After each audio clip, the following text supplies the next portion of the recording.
Ces conflits vont impacter tout le monde. Savez-vous que la plus grande quantité d'huile de tournesol provient de l'Ukraine? Un rapport dit que plus de 380 000 tonnes d'huile de tournesol provenant de l'Ukraine sont bloquées dans le port. Cela veut dire qu'à un moment donné, le prix d'huile que vous utilisez pour griller vos viandes, griller vos poissons, griller vos steaks, griller vos frites, un jour ou l'autre finiront par augmenter.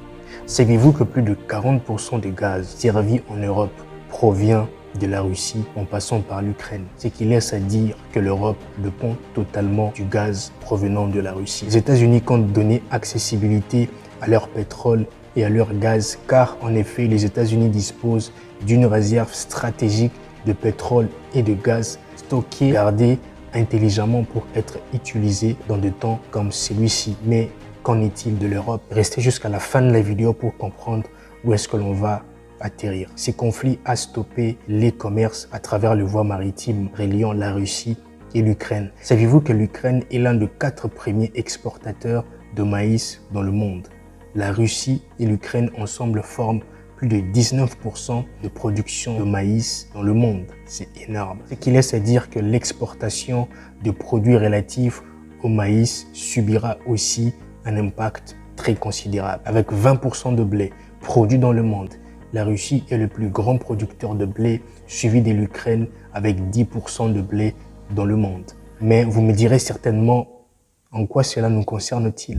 Savez-vous qu'en 2021, plus de 70% de blé russe est parti en Asie et en Afrique? Cela veut dire donc que l'Afrique bénéficie largement des blés russes. Il y a plusieurs pays africains qui dépendent du pétrole et du carburant produit par la Russie. Mais quelles sont les opportunités pour l'Afrique? Beaucoup de temps sont passés où l'Afrique doit prendre conscience que les pays sur lesquels elle s'est laissée être dépendante, un jour ou l'autre peuvent passer par une crise soudaine. D'où l'illustration de ces conflits est un exemple pour pousser nos dirigeants africains à réfléchir et à mettre en place des dispositifs qui, à long terme, permettront à nos nations africaines de se détacher totalement de la dépendance européenne et occidentale et peut-être un jour être dépendante d'elle-même, de ses ressources et de ses matières premières qu'elle possède.